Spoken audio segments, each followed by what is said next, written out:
Well, I am here in Alice Springs in my hotel room, but this is my last night before I go on Larapinta walk with Selah. Selah is a Christian travel company. I did the early Christianity tour with Selah to Rome and Greece a couple of years ago. You may have seen my video from that. This is a Central Australian walk, which I have never done before. It starts in Alice Springs at the Telegraph Station. We're leaving tomorrow, first thing, and we're not doing the whole thing, but we're basically going over for like a week or so. Anyway, I just wanted to start the video off to say that I wanted to try and get the devotional booklet in here, which is what we'll be doing each day. And because I don't know if it'll probably be ruined in my day pack by the end of it, and I won't be able to show you this. So we're going to basically do soap reflections, and then, for example, tomorrow we'll be looking at 1 John 1-5. You can see the passage there. And then SOAP, which is scripture, observation, application, and then you can see on the next page will be prayer. There are also some songs that we can sing. I was talking to our leader beforehand, and she said that, there's no obligation to stick to these songs only. If there's another song on the spot that we want to sing that we know, it looks like it's going to be a very, not strict. So anyway, I'll see you in the morning.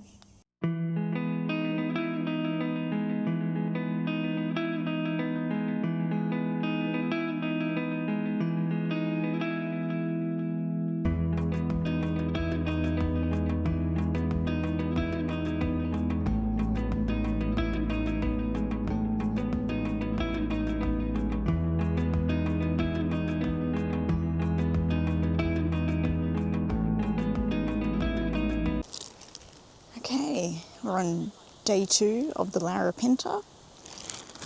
I didn't get any footage yesterday. We just had so much, we're just quite busy, not really enough time. Anyway, this is Simpson's Gap. It's like a day trip or something from Alice Springs.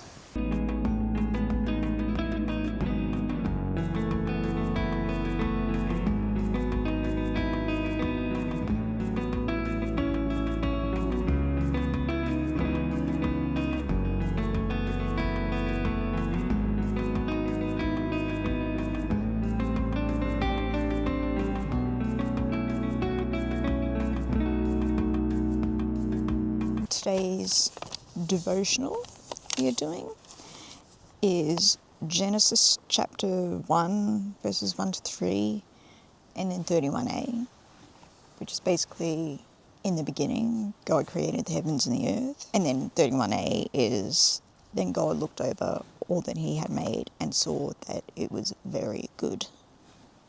So, yeah, with our soap devotions, I see, the scripture, it was good, is the standout scripture. And what do I observe? Well, Simpson's Gap, where we are. It's a beautiful place that's sacred to the Indigenous peoples. And Simpson's Gap is good. And application, well, to look at everything that God made, whether it's nature or, like this is nature, or animals, or, crops, anything for eating that's not processed food. See it as good. Another place that is good, reflecting on today's memory verse, is the Stanley Chasm, which I am here at. As you can see, it's a very beautiful place that I had always wanted to come. God made it good. Another thing we have been learning about is bush tucker and bush medicine, how the Aborigines were able to use them for things like, certain native foods like to help cure colds, or if they had an eye infection. Yeah, God made those things good for them too.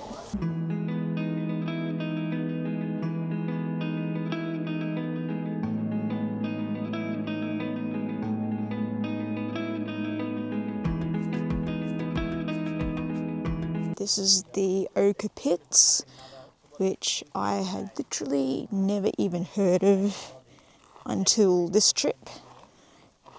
But they are an Aboriginal sacred site. Traditionally, this is how Aboriginals would get their paint for dot painting. The colours in the rocks, as you can see, there's all different colours that they can use to create their beautiful paintings. So yeah, that's actually really cool. We have just walked into Ormiston Pound. It was a 40 minute walk from where we are, and we actually did something that I just thought was really cool, which is what the local guides called a silent walk. But I guess for those of us who are Christians, we would call them like a prayer walk or a meditation walk. So our devotions leader gave us today's devotion before the walk, which was Colossians chapter 15 verses 1 to 20. She read it out at the start, and yeah, the whole idea was to meditate on that passage. Yeah, it was just about how we all get our purpose in Jesus. So it's because of Jesus we were all created, and we can only find our purpose on earth through Jesus' blood on the cross. We can only find true peace in our relationship with God through, Jesus' death on the cross. That mountain back there, that is Mount Sonder. It is the grand finale of the Larapinta Trail. And this morning at like 2 a.m, half of us on the tour left camp to climb all the way up from that end up to the summit, and yeah, they watched the sunrise, and then they came back down, and they got back to camp at, it was like 12 o'clock, so they were gone for 10 hours. Anyway, that is impressive. We did not have to do that. I didn't do it because I want to save my energy for tomorrow. I thought I would give you all a tour of the camp. We've stayed in 3 locations. They are all basically set up by the same company. So the general idea of the camp, all the facilities are basically the same. Okay, so these are the tents. Each of us gets a tent, and this one is mine. Let's have a look inside. It's a bit dark, but yeah, these are actually larger tents than the previous 2 places, and some of them have 2 beds in them. Mine does not. Yeah, you can see that standing distance, and that light is also mine. So yeah, we had to bring a light, otherwise it was going to get too dark. And if you need to get up to go to the toilet in the middle of the night, you need a headlight, which I've got down there, and it's very annoying because the toilets are like a, 50-meter walk. So yeah, let's go and have a look. Oh yes, these are solar powered lights right here that we all get.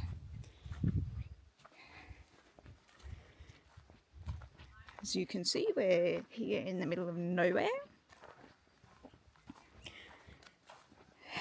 Everyone is out right now. Well, I think only one person is here, probably having a sleep from Mount Sonder. But yeah, everyone went for a walk.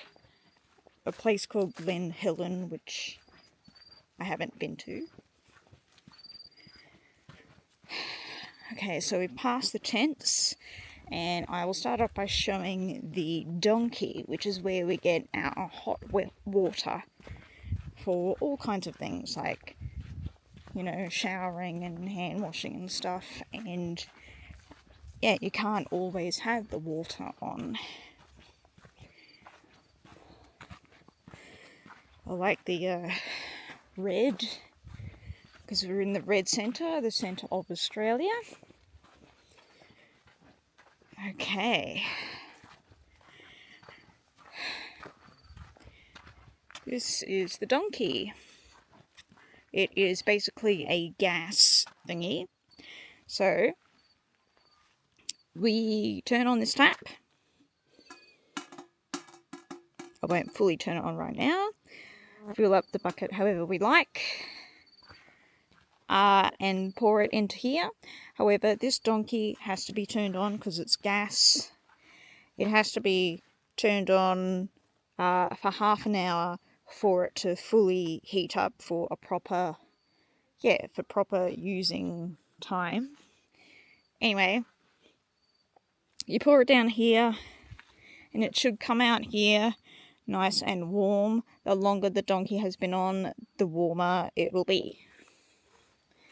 And then, for the shower, you pick up that bucket, and here are our showers. And as you can see, there is no roof, so you are having a shower in the outdoors. You are just all around. So let's go inside. I'll show you. Okay, here's the shower. We get a shower chair. Our other camps did not have one. And that's the shower. We get shampoo and body wash, sometimes a conditioner.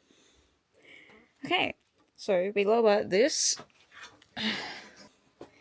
and you can see that there's some water in there from last time, but the water will be cold by now because no one's had a shower for a few hours. So you'll need hotter water. Anyway, I'll just pull the pulley back up. You turn this knob and you get a shower. And you can use, these camps specialise in eco-friendliness. So these are eco-friendly, shampoo and conditioners, and I believe the soap is also eco-friendly. So it's the showers. Oh yeah, and you zip yourself out up so no one sees. Okay, let's go to the toilets, which are long drops and you don't flush.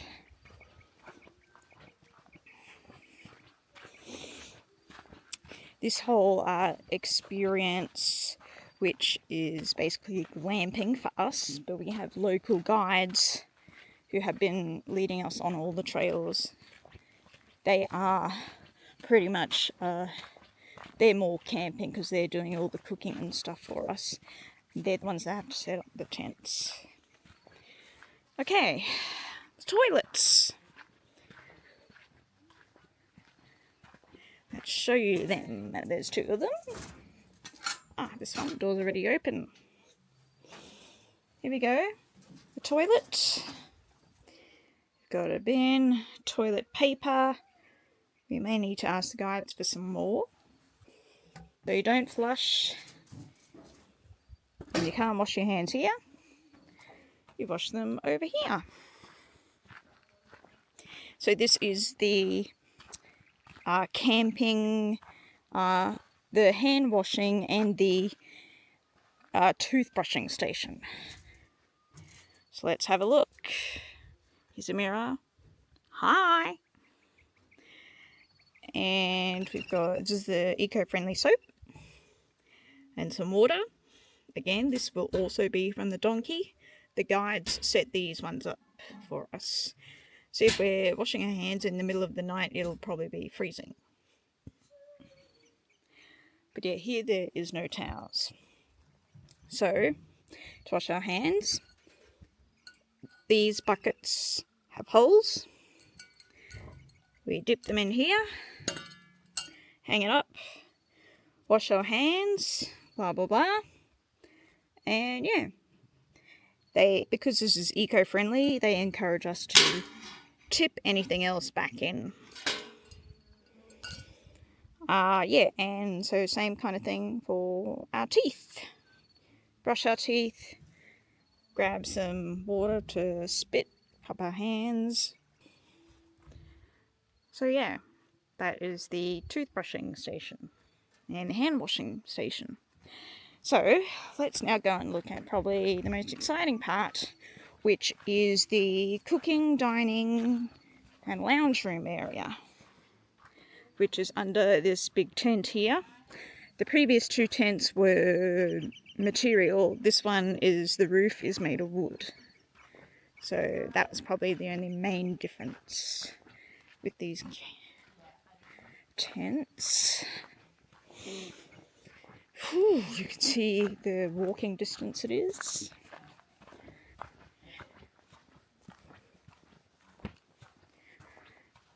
Okay. Here we are. Yep. Say hi, guys. These are our camp leaders. They're making dinner. Hello. Making dinner. Okay. So we've got our couch area. And yeah, our massive dining. There's like 10 of us here.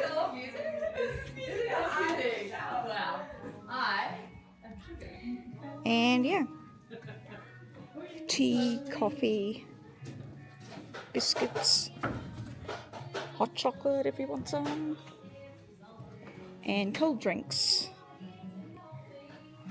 We can even bring our own wine if we wanted to.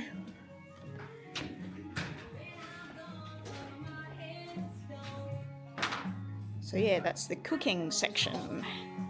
And the compost bin. And over here is our campfire. It was raining earlier, so that's probably why all the chairs are turned upside down. And this is the food for dinner tonight. I know that, I don't know exactly what it is. I know we're having roast lamb and roast veggies. So yeah, that's what our guides are doing. Oh. And here is the wood chopping section for the fire, which is pretty cool. Our guide Meg is preparing some dinner for us. It's nearly 4:30, so I don't know, dinner will be ready in 2 or 3 hours. And over here we have a telescope, and depending on how clear it is, we might be able to do some stargazing, but it's not very clear now. But this morning we were able to look in here. And yeah, watch the others. We can actually see the others on the top of Mount Sonder. So yes, that is a tour of the camp facilities. And yeah, it's a really interesting experience. So I have been thinking, since we are on a Christian tour, that this might be somewhat similar to what Jesus and his disciples were doing. If anyone is watching this video and they've seen The Chosen, which is my jumper, it depicts Jesus and his disciples basically camping and moving from spot to spot. So this must have been somewhat what it was like, except all these tents are not bring your own. These are already set up. They're semi-permanent, and Jesus and his disciples would also have had to cook for themselves. Although you can see that little swag there, that's one of the girls' swags. I'm not sure which ones. Yeah, so, and they had to bring their own. Yeah, and it's also probably similar to in the Old Testament, where the Israelites were wandering around in the wilderness for 40 years.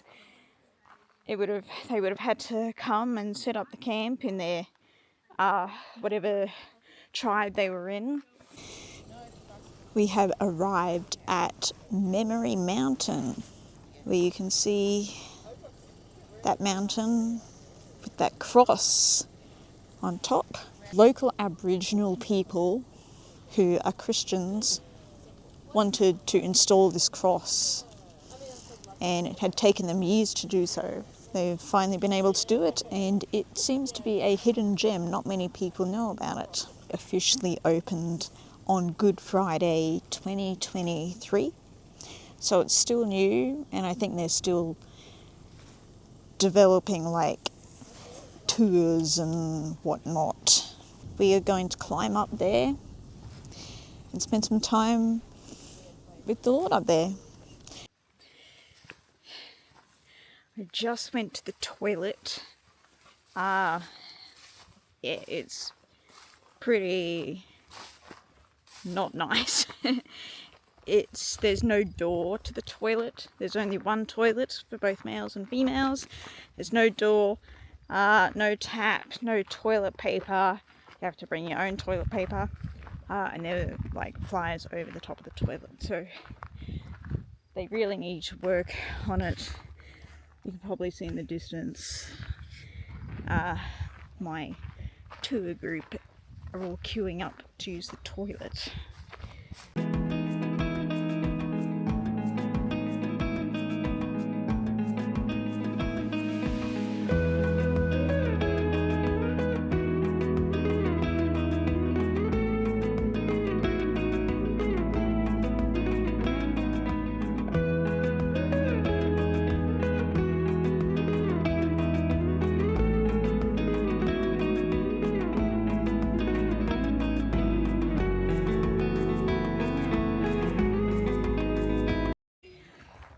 Well, I certainly underestimated how steep that walk was. It was really steep. Like, I mean, it feels a bit weird to do like... You wouldn't even imagine how steep it was to get up here, but it's also quite short, like 15-20 minutes. So it's a big relief once you get up here and you see this magnificent cross, which is a reminder of how Jesus changed the world.